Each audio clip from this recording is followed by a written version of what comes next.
Luke Johnson, a New Testament scholar from Emory University, muses, some sort of powerful, transformative experience is required to generate the sort of movement earliest Christianity was. N.T. Wright, an eminent British scholar, concludes, that is why, as an historian, I cannot explain the rise of early Christianity unless Jesus rose again, leaving an empty tomb behind him. Attempts to explain away these three great facts, like the disciples stole the body or Jesus wasn't really dead, have been universally rejected by contemporary scholarship. The simple fact is that there just is no plausible, naturalistic explanation of these three facts. And therefore, it seems to me, the Christian is amply justified in believing that Jesus rose from the dead and was who he claimed to be. But that entails that God exists. Finally, number 5, the immediate experience of God. This isn't really an argument for God's existence. Rather, it's the claim that you can know that God exists wholly apart from arguments simply by immediately experiencing him. This was the way that people in the Bible knew God. As Professor John Hick explains, God was known to them as a dynamic will, interacting with their own wills, a sheer, given reality, as inescapably to be reckoned with as destructive storm and life-giving sunshine. To them, God was not an idea adopted by the mind, but an experiential reality which gave significance to their lives. Now, if this is the case, then there's a danger that proofs for God could actually distract your attention from God himself. If you're sincerely seeking God, then God will make his existence evident to you. The Bible promises, draw near to God, and he will draw near to you. We mustn't so concentrate on the external proofs that we fail to hear the voice of God speaking to our own hearts. For those who listen, God becomes an immediate reality in their lives. In conclusion, then, we've yet to see any arguments to show that God does not exist, and we have seen 5 reasons to think that God does exist. Together, these constitute a powerful cumulative case for the existence of God, and therefore I think that theism is the more plausible worldview.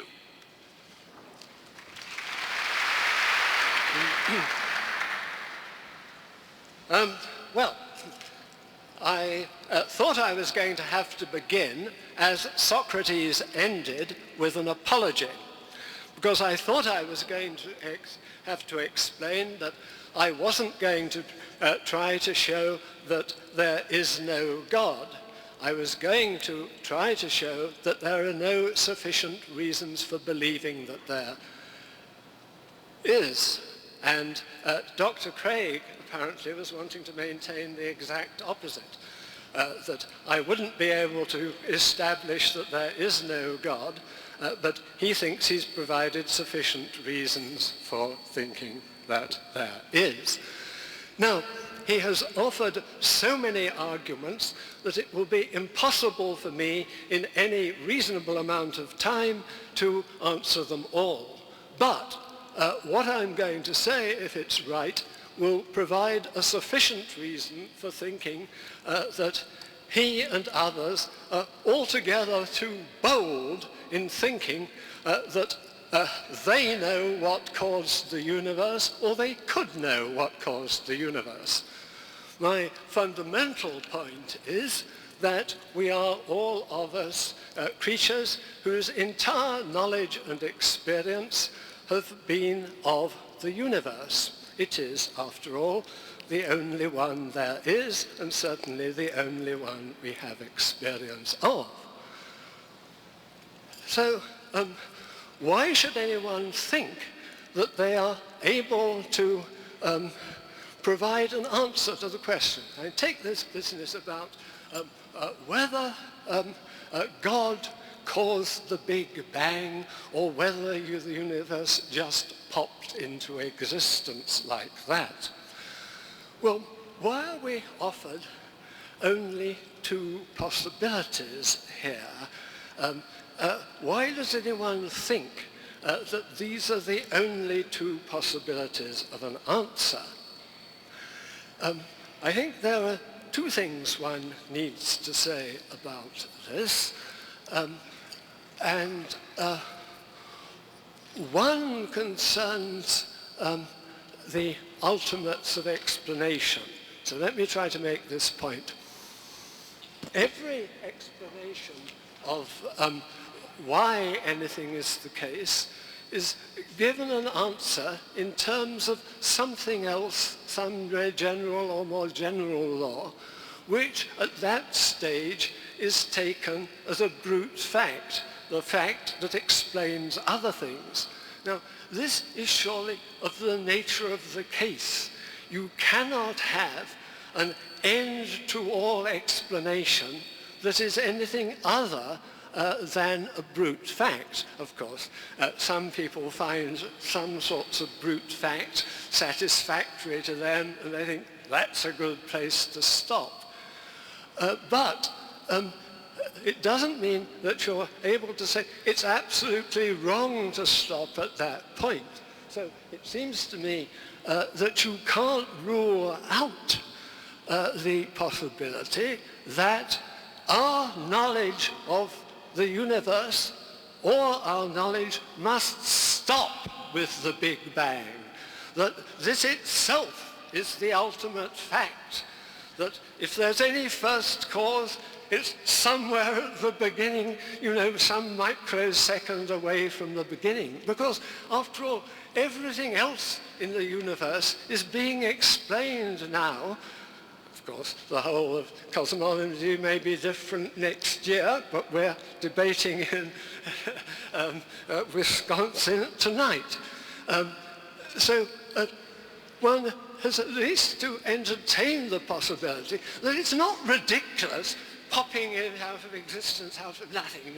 If someone was there beforehand watching it, they'd say, gosh, it started out of nothing.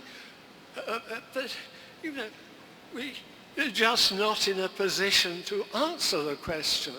And the fact that one is unable to suggest a cause for the Big Bang, why should you think that anyone but a physicist is going to explain that? And if physics stops there, isn't that the end of human knowledge? Well, now let's consider the alternative. And perhaps it would be a good idea to begin with... Make him speak. Sorry. I'm confronted with an affliction which I've never been confronted with before. I keep getting a dry mouth. I'm sorry, I'm under considerable handicaps tonight. Yes. Let us actually produce a definition of God, the supposed explanation of everything. Right. This is the definition offered by Richard Swinburne, which is generally accepted as the standard definition within the English-speaking countries. A person without a body, i.e. a spirit present everywhere, the creator and sustainer of the universe, able to do everything, i.e. omnipotent, knowing all things, perfectly good, a source of moral obligation, immutable, eternal, a necessary being, holy and worthy of worship. Well, that's a lot of characteristics for this cause that some of the audience clearly think, got it, that's what it must have caused the whole universe. Well, it's a lot of things.